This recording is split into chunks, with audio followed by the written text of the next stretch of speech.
Guys, there is this yellow thing that's running around ruining society right now. Like first, she got people addicted to smartphones. Then, she taught kids to start saying shut up to homeless people. And now, she's hypnotizing those same children with the kids show. Like, we gotta stop her! Vocaloid has been with me in some shape or form for a majority of my life. If you're as weird as I am, you've likely seen a Hatsune Miku in many different costumes.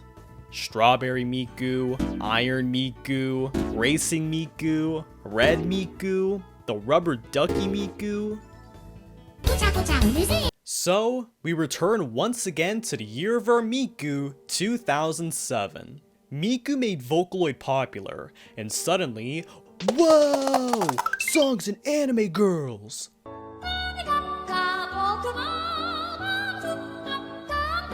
Miku put the Krypton Future Media Company and her friends on the map. As her Chinese name suggests, she's literally the future of music. So, as their popularity went up, mainstream Japanese news outlets had to hop on the bandwagon and discover what kinds of nerds enjoy this stuff. One of them is the TBS News Network. They have a news segment called Akito Neru, which is a variety show where hosts would commentate about the hip new things in Japanese culture. On October 15th, 2007, Hatsune Miku and gang would make an appearance on the show, where the host would interview people on the streets of Akihabara on what they think about her. It's all fine and dandy to the English speaker, but to the Japanese, they had a bone to pick with them, as they characterized the people who listen to Vocaloid as anime freaks without stable work experience. This vile slander flamed up the Japanese otakus and made them very angry. And it worsened as, due to the immense search volume for Miku back after her initial release, Google and Yahoo Japan blocked her name from being searched up as they thought there was a cyber attack. To add insult to injury, the Japanese Wikipedia also deleted Miku's article from the website. However, people weren't going to let the big music overlords get away with this crime. Meet Nichan, 4chan's deadbeat dad. The people of various Nichan boards saw the strange occurrences and deduced that there was a conspiracy afoot. According to the theory, the music industry launched an anti-Miku campaign to put indie artists and Krypton 4 feet under. Critics of the theory saw supporters as weird, using phrases such as 昇華する Akita Neru 寝るお前らも寝るよ. On the other hand, supporters of the theory saw people like them as puppets of the big music agency. And there would have been more planned if it weren't for the big tech companies coming out with statements. Google and Yahoo Japan stated that Miku being removed from search was actually a technical issue that quickly got resolved a few days later. Okay buddy, sure. Wikipedia came out stating that Miku's removal from the Japanese Wikipedia was actually due to a copyright issue. The free encyclopedia tends to be very stingy on copyright though. You know why you can't put up lyrics to most songs on Wikipedia? Well, let's give a big applause to copyright and the music producers. Still though, after the theory was disproved, the idea of a group of people essentially preying on Miku's downfall was a funny joke of the Nichan community. So much so that they went to work to develop their OC.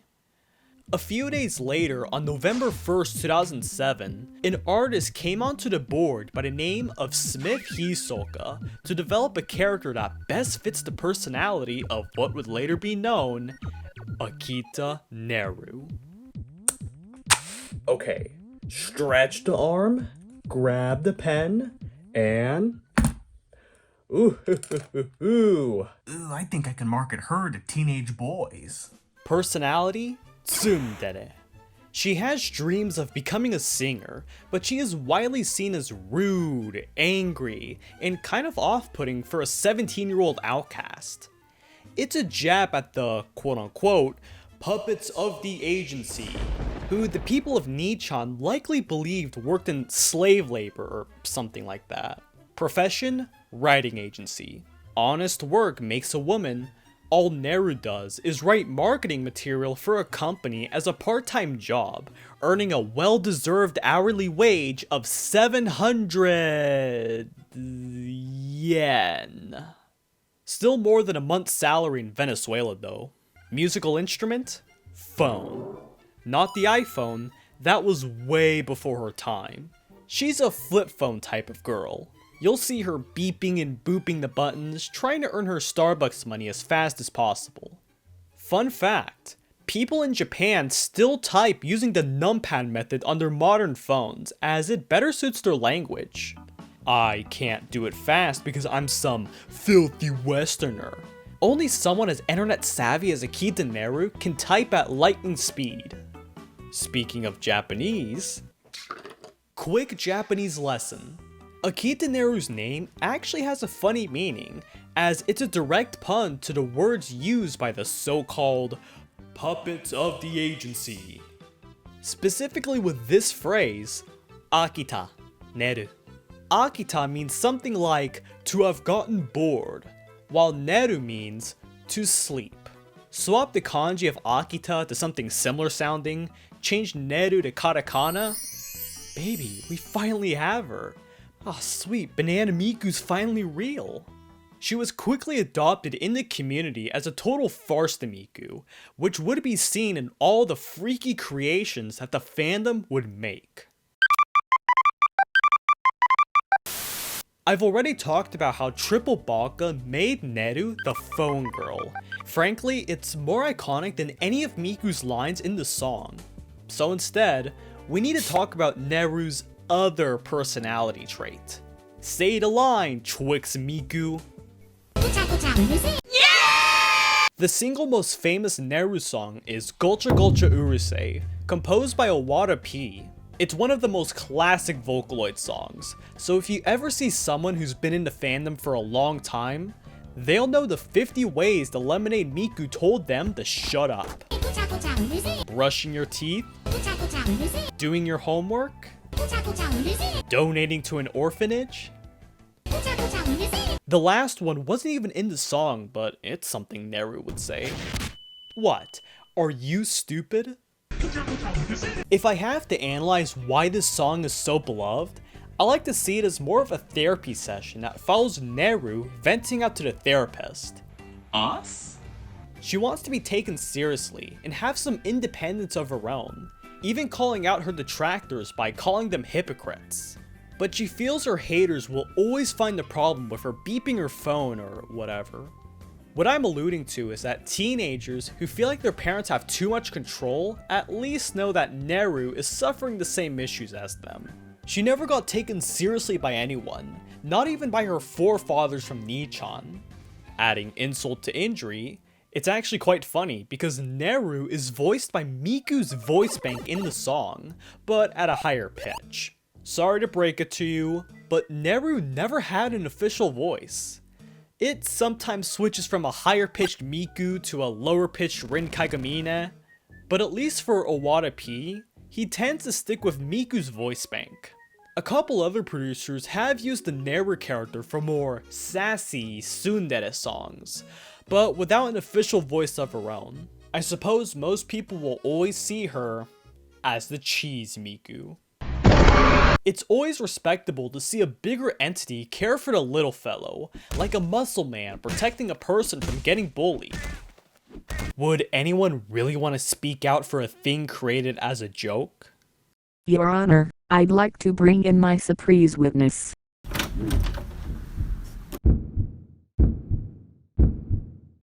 Krypton Future Media. I think this might be a good time to quickly mention Vocaloid in the console games. Project Diva was among the first official Vocaloid games, and a cool thing about them was that every song had a character and choreography to go along with it. That you'll inevitably pass over because you're stressing out trying to tap the X and O buttons to the beat of the Mystery of Hatsune Miku. I feel like a jackass playing this game! Oh fuck. Ow, my wrist. The cool thing about these games is that everyone has a chance of entering their songs and waifus into the game. Yes, even the song about Len's pants getting robbed had a chance in the good timeline. Unfortunately, we live in a world of smoke and pollution. So instead, Vocaloid's creators at Krypton decided to add some color to the franchise's first installment.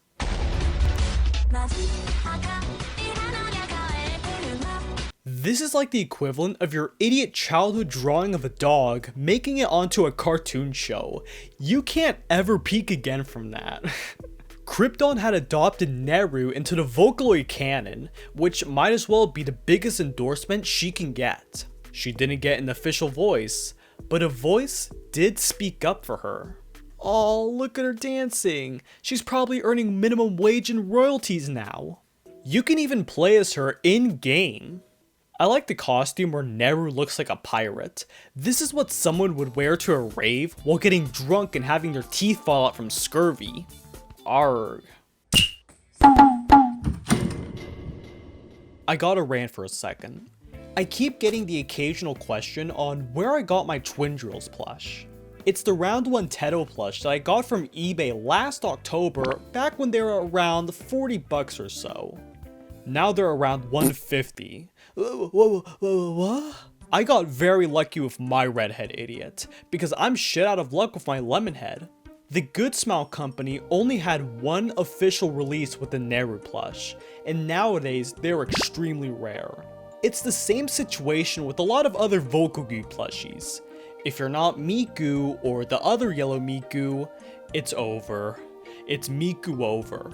A lot of Neru merch was released over a decade ago, and it makes me sad, because you have to jump through so many hoops just to get a decayed piece of goop that costs you like 500 bucks. I mean, inflation bad, am I right? Money. Yahoo Yahoo Yahoo. In the 2020s, Neru is quickly becoming forgotten as she never got a synth-feed transformation like with Teto, or even make an appearance in Project Sekai, unlike with Project Diva, aside from other controversial issues. Where's Neru? This is the 9/11 of the Vocaloid scene. No creativity, no fun, only Miku, Miku forever. Until the Red Miku saved the day.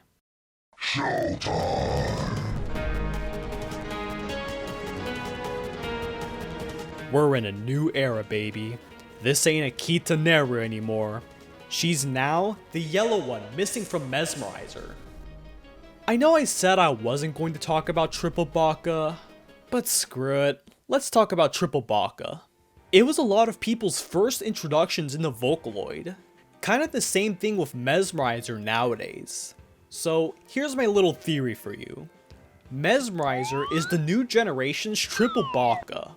Both songs have music videos that are colorful and seemingly optimistic on the surface. I mean, Mesmerizer is technically a kid's show in universe. But the difference is that Triple Baka's message is mainly about being yourself in the midst of a world of people that want to call you a baka baka baka. While Mesmerizer is a warning about succumbing to your delusions and admitting defeat to your life's challenges. So basically two sides of the same coin. It also helps that the songs are easy to dance to and make cosplay of the characters at cons. The funny thing is that only like 2 months after Mesmerizer came out, the cosplay's released. And like, they actually look very good. Look at that cheeky little smile. When I was a kid, I remember watching the MMD Miku animations and occasionally saw the Bumblebee Miku acting as the shadow to the Sonic the Hedgehog. She was a menace, but after learning about her origins, I think I know why she matters now. Her story is literally that one really juicy idea you had in the shower, but you actually developed it, sent it to Cartoon Network, and bam, it's on TV. However, I think the most I can say about this lemonhead wage slave is that she deserved better. She doesn't even have a real voice. It's Miku's, but with a mustache on it. But does she really need one? She has a phone, a company, and a community of people that love her. If you have a stupid idea with detractors, people will speak up for you. And in fact, I'll do something for her right now.